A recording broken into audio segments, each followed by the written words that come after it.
আমাকে এখন কেউ কাজ দেয় না বলেই কান্নায় ভেঙে পড়লেন বর্ষা। মডেল ও ইনফ্লুয়েন্সার বর্ষা চৌধুরী এখন কাজ পান না, কেউ তাকে কাজ দেয় না। যারা বর্ষাকে কাজ দেবে তাদেরকে বয়কট করা হবে, এ কারণে তাকে কেউ কাজ দেয় না। এমনই অভিযোগ আলোচিত এই সোশ্যাল মিডিয়া ইনফ্লুয়েন্সারের। ফেসবুক লাইভে এসে কান্নায় ভেঙে পড়লেন বর্ষা। তিনি বলেন, আমি বারবার মাফ চেয়েছি, আপনারা আমাকে কেন মাফ করছেন না?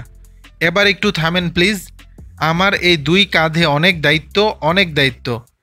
অপর এক পোস্টে বর্ষা লিখেছেন, একটা মেয়ে কি থেকে কি হয়ে গেল একটু তাকিয়ে দেখুন তো আপনারা, কতটা পরিবর্তন মাত্র 9 মাসে। এই মেয়েটা সবার কাছে বারবার ক্ষমা চাইছে, তবুও আপনারা সেইটা নিয়েও মজা নিচ্ছেন। এই মেয়েটাকেই তো আপনারা একসময় আইডল ভাবতেন, এখন সে কাজ পায় না। আমাকে যে কাজ দিবে তাকে আপনারা বয়কট করবেন, তাই ভয়ে কেউ কাজ দেয় না।